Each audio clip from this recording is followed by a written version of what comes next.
Autoimmune Diseases Among Top Killers of Younger Women by Roxanne Nelson. Most American women know that cancer and heart disease claim a high number of lives each year.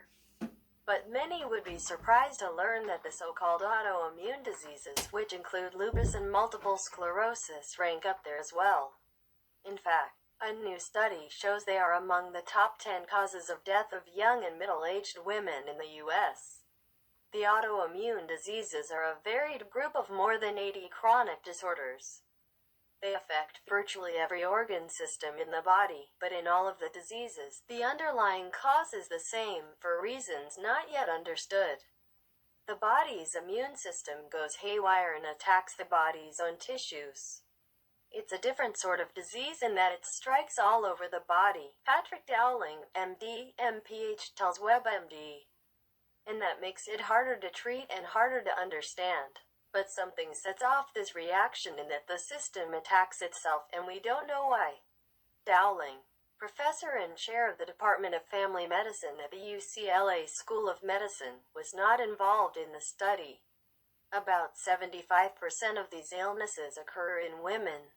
Many of the autoimmune diseases are rare, while others, such as lupus and rheumatoid arthritis, are much more common. But combined, they represent the fourth largest cause of disability among U.S.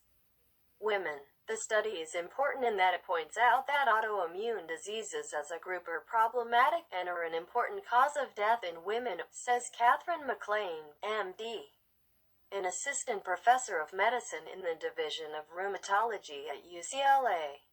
It is important for the public to have more awareness about them. She was not involved in the study. The study was conducted by researchers from the Department of Community Medicine at the University of Connecticut Medical Center in Farmington. According to the data they reviewed, which included all deaths in females in 1995, the total number of deaths from autoimmune diseases placed them within the top 10 leading causes of death for all women under 65. For women ages 15 to 64, they were at least the 8th leading cause of death.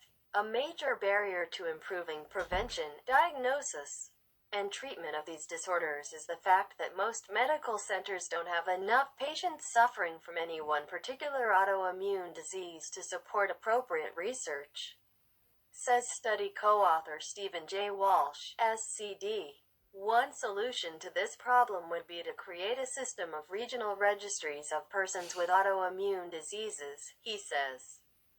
This would allow researchers to access a broader pool of patients and to conduct more definitive studies. The take-home message is that the public and researchers need to realize that autoimmune diseases are an important cause of death for women under the age of 65, says McLean. It's still a mystery why these illnesses strike women so much more frequently than men.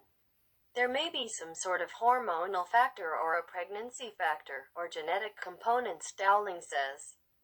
At this time, it's just not well understood. The public needs to understand that, like cancer, autoimmune diseases frequently create related problems that all too often lead to disability and death, says Walsh. The perception is that individually, these diseases are rare and for unknown reasons affect only an unfortunate few, he says. Bringing more attention to the prevalence of the autoimmune diseases should shatter this common misconception.